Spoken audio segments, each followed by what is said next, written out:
Coucou, je suis Alexandra de Chenille et Papillon, un podcast pour toutes les célibataires heureuses ou qui souhaitent le devenir. Si tu es maman solo ou pas, si tu te sens seule, si tu n'es pas vraiment heureuse, si tu es souvent dans l'attente, eh bien j'ai envie de t'aider à changer tout ça, en te reboostant et en te donnant le sourire principalement, mais pas que. Dans ce podcast, je te partage mon expérience, mes astuces, des exercices qui m'ont permis de mieux vivre mon célibat au quotidien.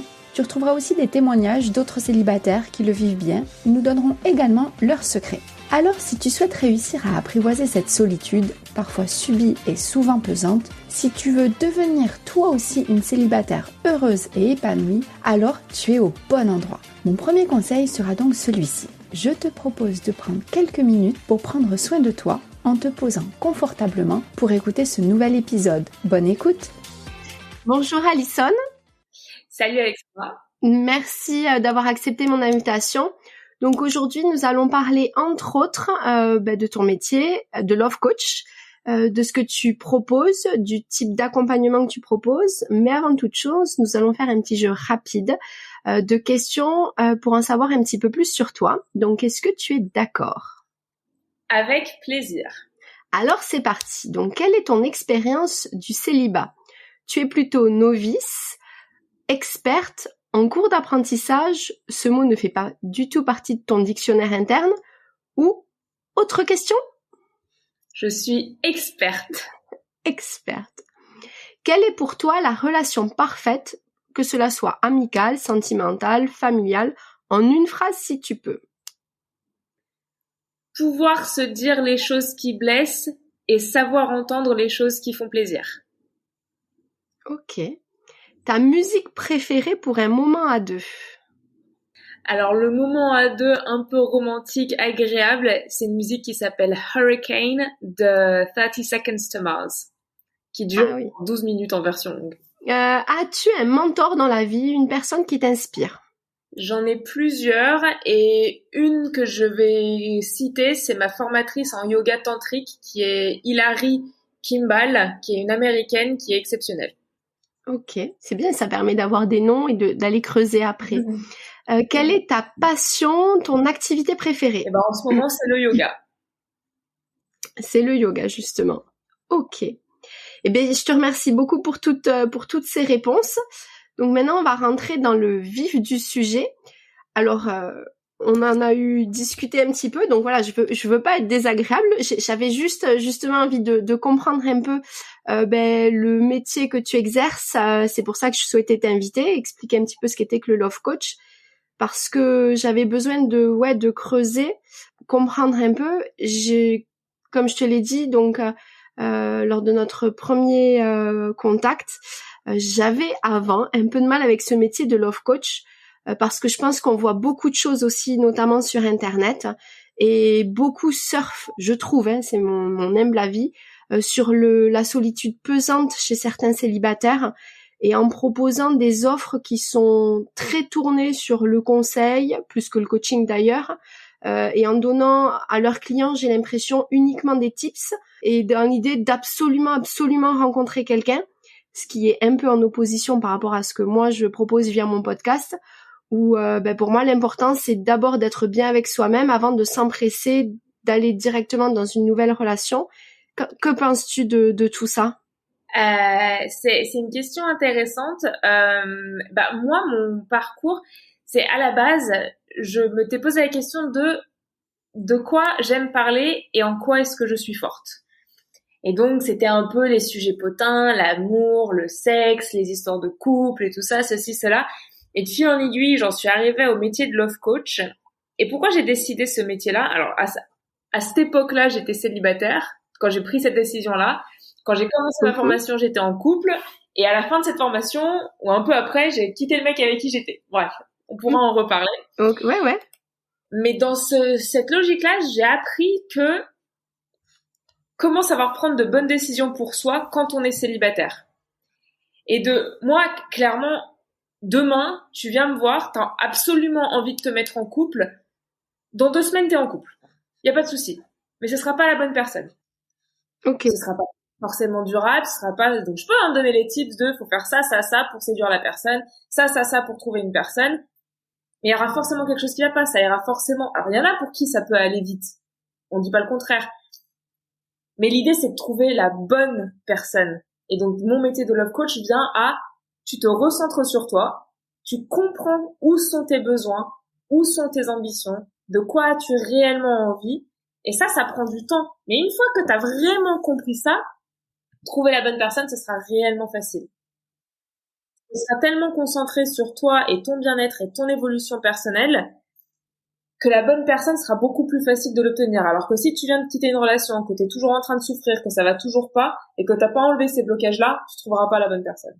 Ok, oui, donc tu aides finalement les gens à enlever justement ces blocages qui peuvent être un frein dans une relation et surtout pour trouver la bonne relation en fait.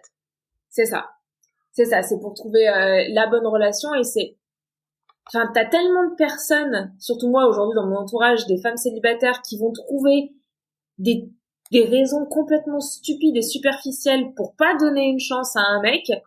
Puis t'as des mecs qui font pareil, c'est juste que là, j'ai des copines dans mon entourage qui font ça. Et elles se mettent des blocages, elles se rendent la vie difficile toutes seules. Et l'idée, c'est non. Pourquoi est-ce que t'as ces blocages-là? Sur quoi est-ce que tu te concentres? Sur quoi est-ce que tu te concentres pas? Et comment faire pour réellement donner sa chance à quelqu'un de bien ou arrêter d'aller vers les mauvaises personnes? Ouais, c'est ça, oui, parce que des fois, effectivement, on va vers les mauvaises personnes, mais je pense que ça doit être aussi en lien avec nos blocages. Ah bah, forcément. C'est soit en lien avec dans ma façon de travailler, je fais 3 étapes. La première étape, c'est faire le deuil d'une relation passée, qu'elle soit amoureuse ou amicale ou familiale. Il y a un deuil à faire. Et la deuxième étape, c'est quelles sont tes pensées limitantes, quels sont tes blocages. Qu'est-ce qui t'empêche d'avancer? Qu'est-ce qui te bloque ou qu'est-ce qui te pousse dans la mauvaise direction? Et une fois qu'on a compris ça, bah c'est soit on les détruit parce qu'il n'y a pas lieu d'être, soit on passe au-dessus. Ok. Donc toi, tu as tu es pas du tout comme Hitch parce que comme je t'avais dit aussi, pareil, moi j'avais cette idée un peu de love coach à la Hitch qui date maintenant un petit peu et qui date de 2005, on l'avait regardé, donc ça fait un peu plus de 20 ans, qui lui provoque la rencontre amoureuse en fait. Il est vraiment dans il est pas dans cet accompagnement pour comme tu dis, pour que la personne lève les freins, etc. C'est vraiment pour cette rencontre. Donc par rapport à ça, toi tu t'adresses plutôt quoi aux femmes? Vas-y, dis-moi, tu veux rajouter quelque chose? La partie Hitch, elle vient en troisième temps. C'est-à-dire qu'une fois qu'on a fait le deuil, une fois qu'on s'est un peu mis les idées dans la tête correctement, là on vient sur la partie de comment provoquer la rencontre, de comment aller vraiment dans le vif du sujet. Ça, on pourrait le faire dès le début, mais moi j'ai envie que les clients puissent le faire de manière sereine. En mode, ah oui, là ça va marcher. Je suis pas Hitch, il est derrière eux à chuchoter dans une oreillette. Moi c'est pas ça. Enfin, ça pourrait, mais à mon avis ce serait pas le même prix. Donc il faut qu'ils puissent le faire seuls, il faut que je leur donne les outils pour qu'ils s'en sortent seuls. Et c'est un petit peu l'idée de soit tu apprends, soit tu pêches pour la personne, soit tu lui apprends à pêcher. Là, toi, t'apprends voilà les outils, tu donnes les outils pour que la personne après elle sache faire ou refaire toute seule quoi. C'est Exactement. Donc d'accord. Donc de ce que j'ai compris, donc t'as 3 étapes. Accompagner donc après la rupture pour accepter cette séparation finalement. Ensuite, le deuxième temps, c'est plus se recentrer sur soi et ensuite provoquer, accompagner à la rencontre. C'est ça. Okay. Donc par rapport à tout ça, est-ce que moi je voulais savoir justement, est-ce que tu accompagnes plutôt les femmes, plutôt les hommes? Est-ce que tu accompagnes parfois les couples aussi peut-être? Alors les trois. À la base, ma cible principale c'était les femmes. Je ciblais que les femmes parce que dans ma logique c'était je suis une femme qui suis passée par les étapes en couple, célibataire, frivole, etc. Et donc je ciblais les femmes et il s'avère qu'il y a quasiment que des hommes qui sont venus me parler. D'accord. Et en fait c'est que je sais pas trop. T'as des gens tu sais qui passent mieux avec les hommes, qui passent mieux avec les femmes ou peut-être que ce que je disais résonnait plus avec les hommes qu'avec les femmes, j'en sais rien, mais en tout cas, aujourd'hui, j'ai une majorité d'hommes. J'ai des femmes, mais j'ai une majorité d'hommes et j'ai un couple. D'accord, tu as un couple aussi. Ouais. Et le couple, là, c'est pourquoi? C'est pour améliorer leur relation ou c'est... C'est pour améliorer leur intimité, leur relation, leur vie de couple. Ça fait 15 ans 20 ans qu'ils sont ensemble, 15 ans qu'ils sont mariés. Dans ces eaux-là, ils ont 3 gosses et en fait, ça va plus du tout. D'accord, ok. Ouais, parce que c'est vrai que dans l'idée, enfin moi en tout cas, hein, c'est l'idée que je m'en fais, quand tu vas voir un love coach, c'est plutôt que tu es en mode célibataire et que enfin, après moi j'ai plutôt tendance en mode couple à aller vers une thérapie de couple que vers un love coach, quoi. Le nom sur Instagram et dans les réseaux et ce qui sonne un peu mieux, c'est love coach, mais je vends ça comme de la thérapie relationnelle. D'accord, ok. Et, réparer ta relation à autrui. D'accord, ok. Donc, justement, est-ce que tu peux nous en dire un peu plus? Tu parlais donc peut-être un peu plus des hommes. Ah si, j'ai une question avant de venir là-dessus. Et les hommes, qu'est-ce qu'ils recherchent en venant chez toi? Justement la même chose que les femmes? Eh ben, oui et non. Dans le sens où tout le monde va vouloir mieux comprendre le sexe opposé et tout le monde va vouloir mieux comprendre et mieux savoir communiquer. Mais ça va pas être la même problématique. C'est-à-dire qu'une femme, et je généralise pour la simplicité du podcast, hein, pas tout le monde rentre dans les mêmes cases, mais de manière générale, une femme et les femmes que j'accompagne vont vouloir aller trop vite et ne vont pas savoir respecter leurs propres limites pour essayer d'être acceptées coûte que coûte par un homme. Mmh. Ouais, ça arrive souvent, ouais. Et ça arrive souvent. Alors que les hommes, eux, vont avoir du mal à se faire comprendre et à comprendre les réactions féminines. D'accord. Et en fait, donc, si le but de tout le monde, c'est d'être heureux en couple, de mieux savoir communiquer et ce genre de choses-là, le moyen d'y arriver n'est pas tout à fait le même. D'accord, ouais. Ouais, la femme, finalement, c'est vraiment ce que tu dis, c'est plutôt, elle a tendance à s'oublier et du coup, enfin, j'exagère un peu quand je dis ça, mais et c'est ce que tu disais, si quelqu'un vient te voir et qu'elle veut être en couple au bout de 15 jours, c'est possible, mais ça va être une personne pour combler quelque chose, et puis c'est ça, c'est pas la bonne personne. Enfin, moi, je sais que j'ai des gens autour de moi qui passent de relation en relation et qui finalement choisissent pas, elles subissent les relations. Ah bah oui, c'est exactement ça. T'as des personnes qui ont 40 ans, qui enchaînent les relations de 2 mois ou 2 ans, et que ça se finit toujours en catastrophe. Et en fait, l'idée, c'est si t'enchaînes les relations de 2 mois, c'est apprends à choisir la bonne personne. Et si t'enchaînes les relations de 2 ans, c'est apprends à avoir un peu de recul pour mieux faire fonctionner ton couple. Mmh.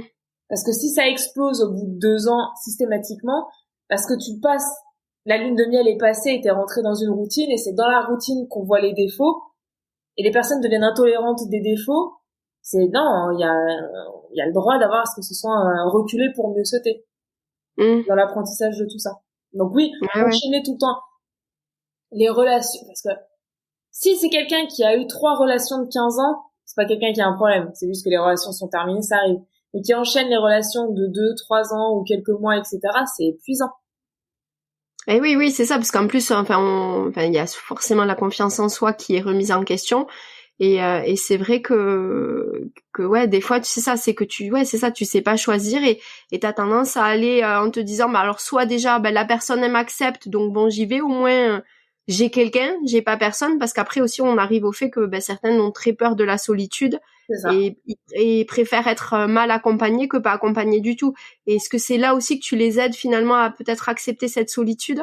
C'est marrant, on en parlait l'autre jour avec mon copain. J'ai pas envie d'apprendre aux gens à être heureux seuls. Moi, c'est pas mon objectif. Mais en effet, j'ai envie de leur apprendre à accepter la solitude. À savoir que c'est pas la fin du monde d'être seul et de pas en avoir peur. Et là, je pense que toute la différence, elle est là. Parce que après, tu vas te retrouver avec plusieurs personnes. Les personnes qui sont terrorisées d'être seules et donc qui vont se mettre dans des relations qui sont mauvaises pour elles. Ensuite, t'as des personnes qui vont kiffer la solitude et le célibat, et qu'en fait, c'est la meilleure chose qui leur est arrivée. Mais vu que c'est la meilleure chose qui leur est arrivée, ça va être très difficile pour elles de se remettre en couple. Et c'est limite, faut se demander pourquoi elles ont envie de se mettre en couple. Et ensuite, il y a les personnes au milieu j'ai pas peur d'être seule. Mais en fait, je sais que c'est quand même sympa d'être avec quelqu'un. Mais j'ai pas peur d'être seule. Si je suis pas avec quelqu'un, être seule ne me fait pas peur. Et donc, être avec quelqu'un, ce sera forcément bien, plutôt que la solution de secours. Ouais, c'est ça. Alors oui, je voulais savoir, qu'est-ce qui t'a mené à ce métier? Est-ce que ce sont peut-être des expériences personnelles? Alors tu en as parlé un petit peu tout à l'heure. Est-ce que tu peux développer un petit peu et puis peut-être nous faire part de ton parcours, de ta formation si tu en as suivi une? Alors, qu'est-ce qui m'a mené à ce métier-là? C'est les confinements. D'accord. Sur lesquels on va pas s'éterniser, on les a tous vécus, mais je pense qu'on est tous passés par une étape de se poser des questions de où est-ce qu'on en est aujourd'hui, est-ce que ça nous va? Pour en venir à un peu mon parcours perso. Et donc, j'étais agent immobilier célibataire, j'enchaînais les relations sans lendemain, ou les relations courtes, etc. Et un jour, je me suis dit non. En fait, je suis de bons conseils pour les autres. Je suis assez lucide là-dessus, je sais séduire, il y a eu un moment où vraiment il a fallu que je me dise arrête avec tes croyances limitantes, arrête avec ça, de te forcer à avoir une image négative de toi, c'est pas constructif. Et donc je me suis remise en question et donc j'ai suivi une formation avec Florence Escaravage à Paris pour devenir love coach certifié. Pendant cette formation, j'ai appliqué un peu ma formule, on va dire, pour la tester. Je me suis mise en couple, mais au final, les coordonnées sont quand même les plus mal chaussées pour avoir une histoire qui a un peu explosé en plein vol parce que j'étais un peu bornée. Je me disais allez, il faut absolument que j'insiste, etc. Et en fait, c'était pas du tout une bonne personne pour moi, un bon gars de manière générale, mais pas pour moi. Et donc on s'est séparés et après là on s'est séparés et moi en mode j'ai pas peur d'être seule. Je préférerais être en couple, mais j'ai pas peur d'être seule. Et donc j'ai pris une coach pour un peu m'aider sur plein d'autres choses dont ça parce qu'on peut pas se coacher soi-même, c'est pas possible, on peut pas être subjectif. Mais j'ai pris le temps d'être seule pour ensuite après rencontrer quelqu'un et que ça se passe super bien. D'accord. Et tu dis qu'il y a quelque chose qui a changé chez toi, c'est quoi? C'était la formation? T'as eu un déclic? Qu'est-ce qui toi, chez toi, t'a permis de changer justement ce schéma que tu avais? Il y a une partie un déclic, de se regarder dans la glace et de se dire, en fait, tu vaux quelque chose.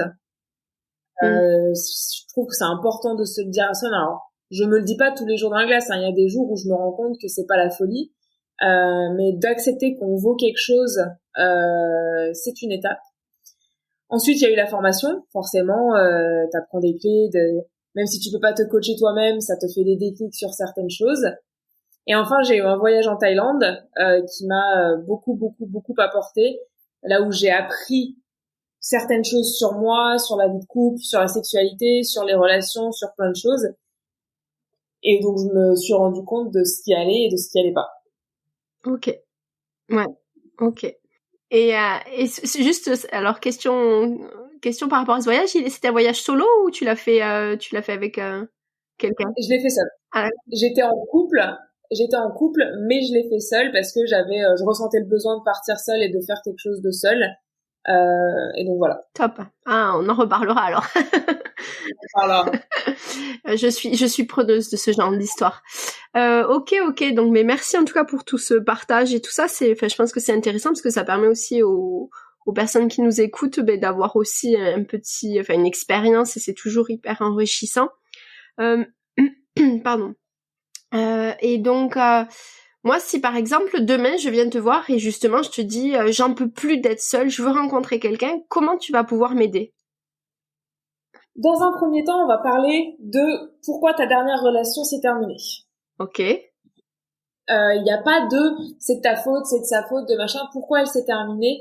Qu'est-ce qui a mené à la fin? Est-ce que le deuil de cette relation a réellement eu lieu? Ou est-ce que cette relation a été impactée par une relation passée qui s'est mal terminée? Donc, quelque part, ton ex a payé les pots cassés de celui d'avant. Ok. Et ça peut prendre une séance, comme ça peut en prendre 5 ou 6, voire 7. Ah oui, d'accord, ouais. Ça dépend de l'intensité. Et oui, bien sûr, ouais. Quelqu'un qui a 30 ans, qui a un seul ex ou une seule ex, c'est pas la même personne que quelqu'un qui a 54 ans avec 2 enfants et 4 enfants de 2 femmes différentes. Ouais. Donc, dans un premier temps, on parle de ça. Ensuite, donc pour toi, on aurait parlé de la séparation avec le père de de ton fils, Ouais. de voir comment ça a mené à cette fin-là. Est-ce qu'il y a eu un impact d'une relation précédente ou est-ce qu'il y a encore des choses qui sont en travers de ta gorge par rapport à ça, et juste faire le deuil. Ok. Faire le deuil de cette relation. Ensuite, dans un second temps, on va faire une liste de pensées limitantes. Alors, une pensée, par exemple, moi, mes pensées limitantes que je peux avoir quand ça va pas, c'est t'es pas belle, t'es pas intelligente, t'es pas drôle. Que ce soit vrai ou pas, on s'en fiche.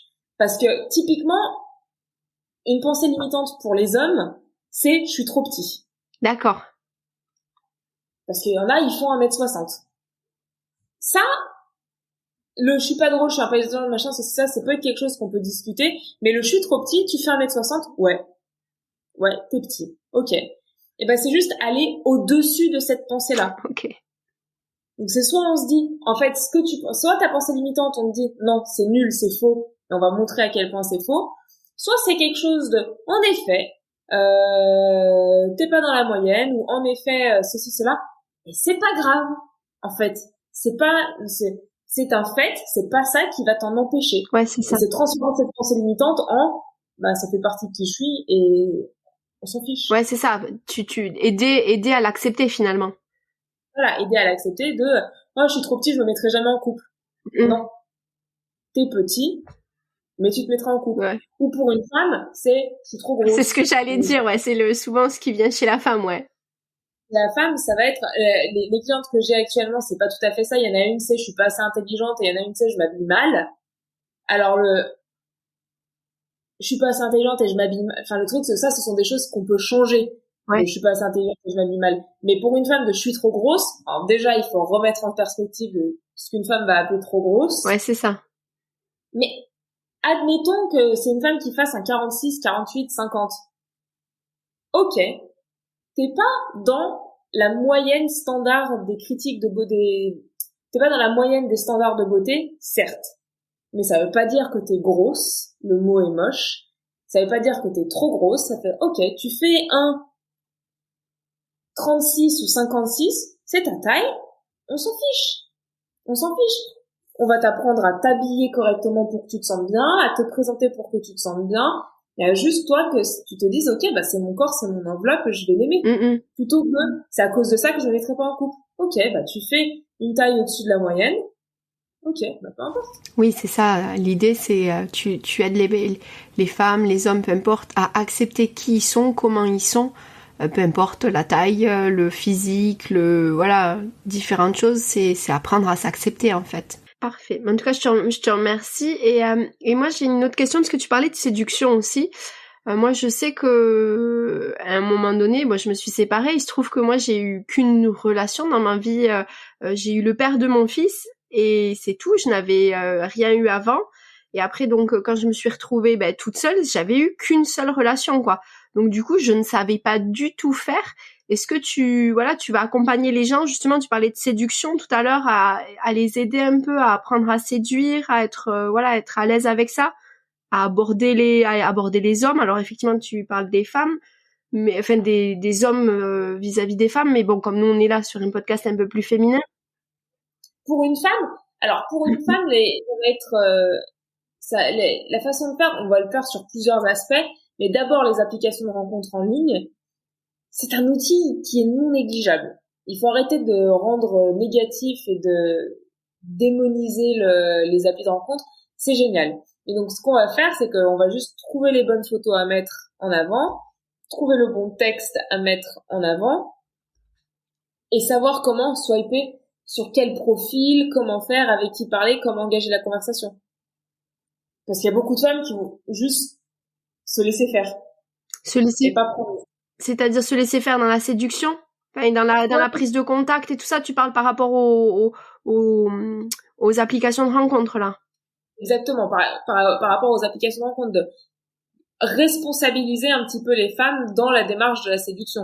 Donc ça va être dans un premier temps, ça va être ça sur Tinder, et si c'est dans la vraie vie, pareil, ça va être, certes, l'apparence ne fait pas tout, mais dans un premier temps, ça aide. Donc comment se préparer pour sortir, comment faire ceci, comment faire cela, vers quel homme tourner son regard, chez les femmes, il va y avoir deux sortes de problématiques dans celles qui vont venir me voir. va y avoir celles qui vont enchaîner les relations sans lendemain. Donc ces femmes-là n'ont aucun problème à séduire un homme. Et donc avec ces femmes-là, on va apprendre à cibler les hommes correctement et à rythmer la relation pour pas que ça s'essouffle trop vite. Et les autres femmes où ça va être, moi je rencontre personne et j'ai trop du mal, ça va les aider à les sortir de leur coquille est-ce que, donc c'est les applis, est-ce que c'est aller vers des gens en soirée, est-ce que c'est solliciter son entourage, avoir des points de conversation, comment se sentir bien, sans dire d'aller dans un bar, mais par exemple à la salle de sport, au club de théâtre, au club de lecture, ce genre de choses-là. Comment aborder quelqu'un, parce que c'est tellement, c'est difficile pour les hommes, mais c'est excessivement difficile pour les femmes de faire ça, mais il y a des moyens de le faire, de juste planter la graine ou ouvrir la porte. Ouais, c'est ça. Dans ces femmes-là qui ont du mal à attirer des personnes vers elles, moi j'étais passée par là pendant un temps, moi je me disais, en fait c'est que les gens ne m'aiment pas et ne m'apprécient pas et c'est juste, je suis pas... Moi je me trouve super sympa, super gentille, super avenante, personne ne vient vers moi. Et en fait non. Mes potes me disaient, non mais Alison, t'es froide. En ce moment, quand on te connaît, t'es hyper chaleureuse, mais tu dégages quelque chose qui fait flipper, et les gens viennent pas parce qu'ils ont peur. Et j'ai dit, non. Et donc j'ai appris à déconstruire ça. Et donc pour ces femmes-là, c'est soit aller au-delà de leur timidité, en effet, il y a un truc qui les bloque, ou des femmes en fait, tu te rends pas compte de à quel point c'est difficile de venir te voir, on va te rendre plus ouverte. Moi, je sais que lorsque je me suis séparée, donc en plus, on est resté presque 18 ans ensemble, donc c'est quand même une vie, 18 ans, les mœurs changent, tout un tas de choses changent, et c'est vrai que c'était compliqué pour moi, je savais pas du tout comment faire, je savais pas séduire, c'était difficile, c'était vraiment difficile l'après, quoi. Toi, quelque part, tu as la pensée c'est difficile, en fait. Je suis en train de souffrir et c'est difficile. Et donc, même si tu te disais, je suis ouverte à rencontrer machin, ceci, ça, dans ta tête, ta pensée, c'était, c'est difficile et j'ai souffert et j'ai pas envie de souffrir. Et du coup, ça te met une barrière invisible de malade que les hommes, ils savent pas trop comment, t'accéder. Ouais, c'est tout à fait ça. Moi, je sais que lorsque je me suis séparée, je sortais beaucoup, parce que déjà, c'était pour éviter d'être seule chez moi et voilà, pour combler un vide, combler la solitude, mais aussi surtout parce que je voulais absolument rencontrer quelqu'un et rapidement.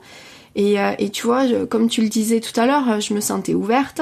Je pensais vraiment que j'étais ouverte à la rencontre.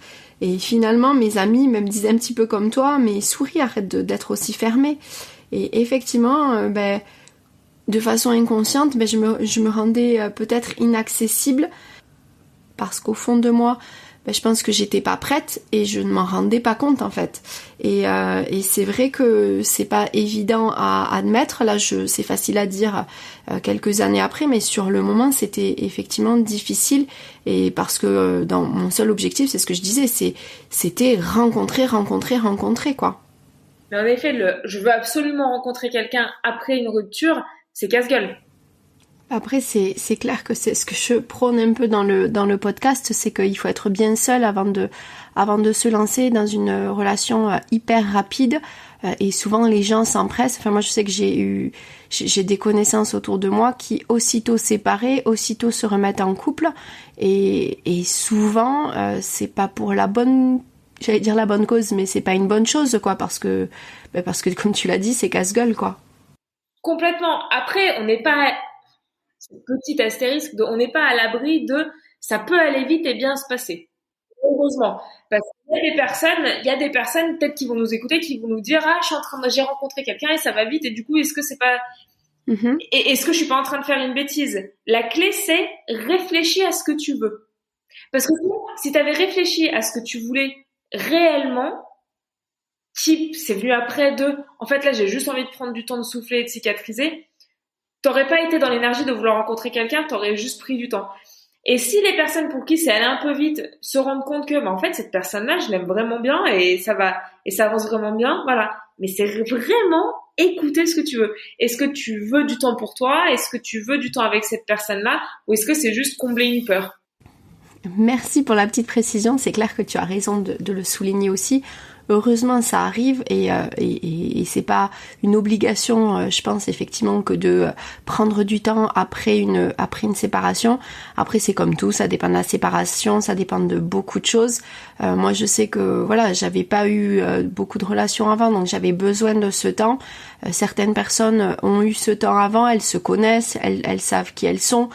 Donc elles savent ce qu'elles veulent, donc finalement c'était juste une mauvaise relation et elles sont prêtes pour une nouvelle. Exactement. Donc ça effectivement je trouve que c'est important de le souligner et que c'est pas forcément on dit que il faut prendre du temps, qu'est-ce que les autres vont dire, comment je dois faire. Non, après je crois que tu l'as bien souligné aussi, faut s'écouter et faut savoir ce qui est bon pour nous et pas trop écouter les autres. Exactement, et dans les personnes qui t'écoutent, elles vont sûrement être entourées. En fait, dans ta vie, tu vas être soit entouré de personnes qui vont dire attention, fais attention, ne fais pas ça, fais attention, soit tu vas être une de ces personnes-là, à un moment ou à un autre. Et en fait, pour les personnes qui entendent le fais attention, fais attention, fais attention, ça vient d'une bonne intention, mais faut arrêter de les écouter. Parce que eux parlent de leur propre peur, ils sont pas du tout objectifs, ils ont peur pour toi, peut-être qu'ils sont un peu jaloux, malgré eux, peut-être. Et donc non. Si t'écoutes réellement ce que tu veux, ça ira bien. Parce que tu peux faire quelque chose qui va pas durer longtemps, mais si tu l'as fait vraiment par envie et pas par peur, ça aura été quelque chose de beau qui peut-être t'aidera à cicatriser. Et à contrario, à toutes les auditrices, éventuellement auditeurs, ne dites pas aux gens de faire attention et de ralentir. Soyez présents pour eux. Soyez présents et présentes pour les personnes que vous aimez. Ne leur infligez pas vos peurs à vous. Toi qui as un enfant, c'est comme si ton fils, quand il est petit, il veut marcher sur le muret, tu vas lui dire « Attention, attention, tu vas tomber !» Mais en fait, il va tomber parce que tu lui as mis cette peur. Si tu étais juste resté à côté de lui en mode « Ok, je reste à côté de toi au cas où, mais je te fais confiance », il serait peut-être arrivé jusqu'au bout du mur. Ou pas, mais au moins il n'aura pas eu cette peur venue de toi. Je sais pas si tu l'as fait, c'est juste l'exemple comme ça. Maintenant, je souhaiterais revenir, donc, s'il veut bien, sur une citation, celle de Niall Horan. Donc, c'est une citation que j'avais publiée sur Instagram et sur laquelle tu avais rebondi. Cette situation, c'est donc celle-ci qui nous a permis justement de commencer à discuter et donc d'en venir à cette interview. Donc la citation, la voici. Être célibataire ne signifie pas que vous êtes faible, cela signifie que vous êtes assez fort pour attendre ce que vous méritez vraiment. Qu'est-ce que tu penses de cette citation ? 300%. Je pense que ça rejoint le côté de avoir peur d'être seul et savoir être seul. Et ça remet dans l'état d'esprit de, en fait, aujourd'hui, je ne choisis pas d'être seul, mais je choisis d'attendre ce qui me convient. Et c'est pas le mieux ou le meilleur ou ce que je mérite ou quoi. Je veux ce qui me convient, je vais pas me précipiter. Et en fait, c'est ça. Et moi, je vois entre mes relations ou les choses comme ça. Moi, là, mon ex, je me suis mise en couple avec lui parce qu'à ce moment-là, ça me convenait. À un moment, ça ne me convenait plus parce qu'en fait, les choses changent, soucis de santé, etc. Bref. Et je suis partie.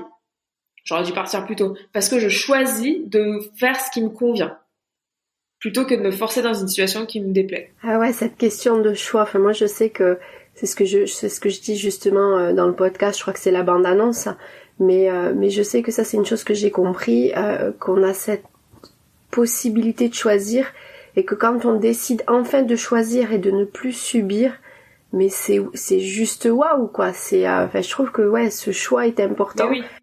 Là, ouais, avec mon copain, s'il écoute ça, ça va le faire sourire. On se dit qu'on n'a pas eu le choix que d'être ensemble, ça s'est fait. On n'a pas le choix, on s'aime et tout va bien. Mais la vraie réalité, c'est qu'en fait, si on choisit, on s'est vu, on s'est plus, on se correspondait, donc on choisit d'être ensemble parce que c'est mieux comme ça. Le côté romantique de c'est le coup de foudre et c'est le machin ou j'ai pas le choix parce que je suis engagée ou machin. Non, t'as toujours un choix. Tous les jours, on choisit d'être ensemble parce qu'on préfère être ensemble que d'être seul. Et de la même manière que le jour où être ensemble, ce sera plus positif, on choisira de se quitter. Ça va pas arriver. Mais c'est voilà, on choisit l'amour, on choisit le célibat, on se choisit soi. Et en se choisissant soi-même, on choisit l'autre. Waouh, franchement, c'est trop beau ce que tu viens de dire. C'est vraiment...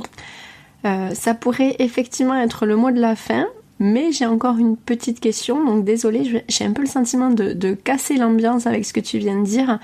Mais on va revenir sur ton offre, le type d'accompagnement que tu proposes. Je pense que c'est important pour les personnes qui nous écoutent.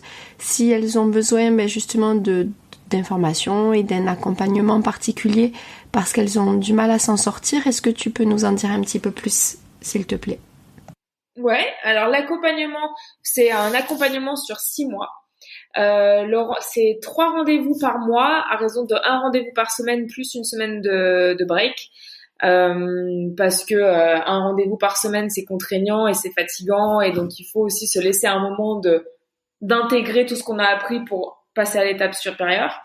Entre les rendez-vous, on peut m'écrire en cas d'urgence il se passe ça, il se passe pas ça, etc. J'ai besoin de ça. Et donc ça, c'est sur 6 mois. Pendant cette période-là, on passe par les 3 phases de faire le deuil, si besoin. Quelles sont les pensées limitantes et les démanteler. Et ensuite, la partie itch.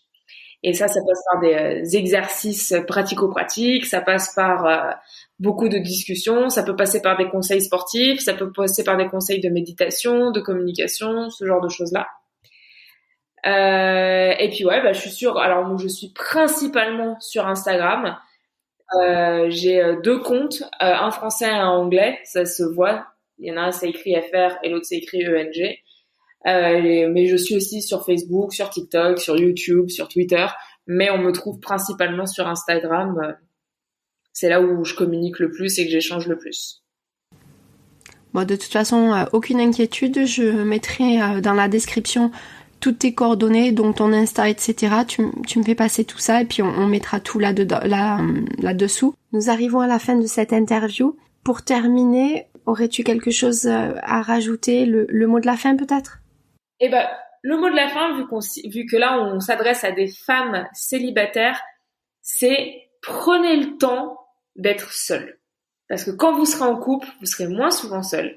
Prenez le temps d'être seule et réalisez à quel point vous êtes une femme merveilleuse. Parce qu'il n'y a que en réalisant que vous êtes une femme merveilleuse que les autres le réaliseront aussi. Merci beaucoup Alison pour ce super mot de la fin. De la fin. Effectivement, vous êtes merveilleuse, nous sommes merveilleuses et je pense que c'est important de le dire et de le redire et qu'on y croit. Encore merci pour ta participation. Merci d'avoir partagé un petit bout de toi et j'espère que ça aidera nos auditrices. Merci à toi. Et dans le prochain épisode, on parlera de solitude. Merci d'avoir pris le temps d'écouter jusqu'au bout l'épisode. J'espère que cela t'a plu, t'a aidé et peut-être même reboosté. Si c'est le cas, alors n'hésite pas à soutenir le podcast en t'abonnant pour ne rater aucun épisode et en mettant 5 étoiles car cela va me rebooster à mon tour pour continuer et te proposer d'autres épisodes. Et si tu penses que cela peut aider d'autres personnes, n'hésite pas à le partager autour de toi. Tu peux me retrouver également sur les réseaux sociaux, Insta, Facebook. Si tu le souhaites, tu peux t'abonner à la newsletter également pour recevoir régulièrement des infos, des astuces pour mieux gérer ton célibat au quotidien et continuer ta quête du bonheur et devenir une célibataire heureuse et épanouie. Tous les liens et infos sont dans la description. Je te dis à très vite pour un nouvel épisode. À bientôt!